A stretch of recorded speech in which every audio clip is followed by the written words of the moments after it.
जी, मैं ये बताना चाहूँगी कि हमारे जो किसान भाई लोग हैं वो हमारे जो वर्षा से जो बारिश होती है वो उसी पे डिपेंड करते हैं, उसी पे आधारित है। हमारे जो कृषि कर रहे हैं वो लोग उसी पे आधारित हैं। तो इससे क्या होता है कि जैसे अगर समय पे बारिश ना हुई तो इनसे उनका जो कृषि है वो प्रभावित होता है, फसल डैमेज हो जाते हैं। तो इसके लिए क्या है, हमारा सौर ऊर्जा जो कि बहुत ही आसानी से अवेलेबल है सब जगह, सब एक बहुत ही आसान स्रोत है जिसका इस्तेमाल करके हमारे किसान भाई समय पे सिंचाई कर सकते हैं। सौर ऊर्जा सूर्य द्वारा प्राप्त एक अक्षय ऊर्जा है जिसका प्रयोग बिजली बनाने में कई वर्षों से किया जा रहा है। इस तकनीक में बहुत से सुधार होते होते आज यह तकनीक विद्युत उत्पादन का सरल एवं आसान तरीका बन गया है। सूर्य के प्रकाश को सोलर सेल द्वारा अवशोषित करके फोटो इलेक्ट्रिक विधि से सोलर विद्युत का उत्पादन होता है। इसे हम करंट के रूप में परिवर्तित करके सिंचाई जल निकालने के प्रयोग में लाते हैं।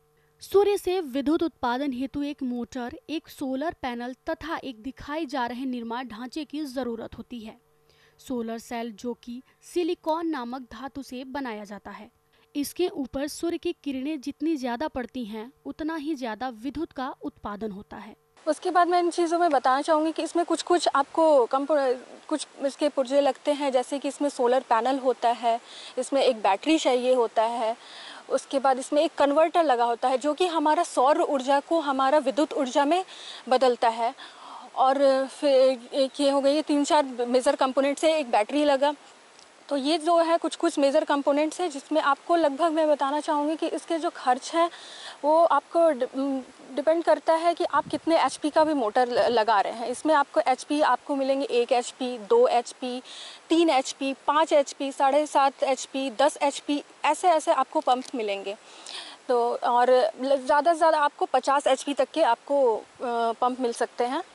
उसमें आपका आप किस तरीके का पंप लगा रहे हैं, कितने एचपी का पंप लगा रहे हैं, आपका इस पे लागत डिपेंड करेगा। इसका जो खर्च होता है लगभग मैं आपको बताऊंगी तो 1 एचपी का मतलब आपका 68,000 से लेके 4,68,000 तक आएगा, जो कि डीसी मोटर, ये मैं डीसी मोटर की बात बता रही हूँ। फिर अगर आप एसी मोटर की बात करें तो एसी मोटर का जो खर्च है वो लगभग 1,15,000 से लेके 5,68,000 तक 5,68,000 तक खर्च बैठता है इसमें। यह सोलर पैनल 3 प्रकार के होते हैं। पहला मैनुअल, दूसरा स्टैंडर्ड तथा तीसरा ऑटोमेटिक ट्रैकर सोलर। आइए इस बारे में हम चर्चा करते हैं। मैनुअल सोलर सेट के बारे में, इस प्रकार के पैनल को सूर्य की दिशा में हाथों से घुमाना पड़ता है। यह कार्य कोई भी व्यक्ति कर सकता है। सुबह के समय सोलर पैनल को पूर्व दिशा की ओर रखते हैं, दोपहर के समय में सूर्य की सीधी दिशा में रखते हैं और शाम को इसे पश्चिम दिशा में घुमाना पड़ता है। अब बात करते हैं स्टैंडर्ड टाइप सोलर पैनल के बारे में।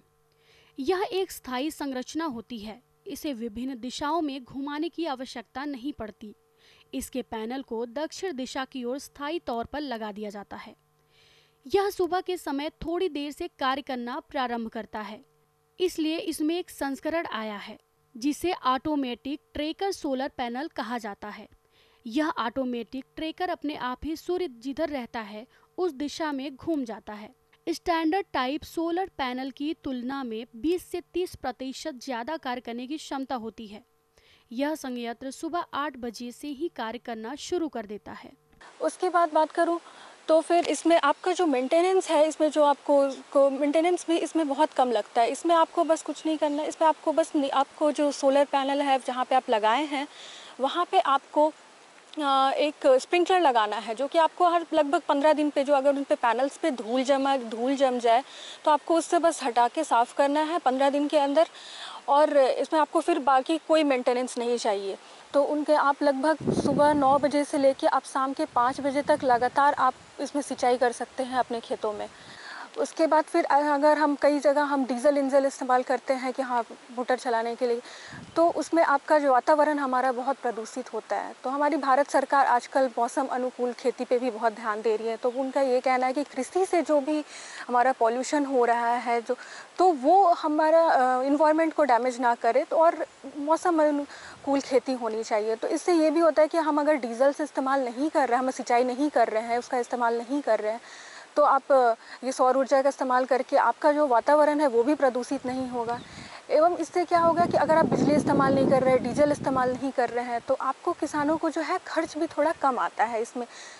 हालांकि शुरुआती दौर में आपका खर्चा थोड़ा सा ज़्यादा होता है, लेकिन अगर आप लंबे समय तक देखें, लॉन्ग रन तक, तो इसमें जो है वो आपको खर्चा थोड़ा कम पड़ता है, उल्टा किसान को फ़ायदा ही होता है।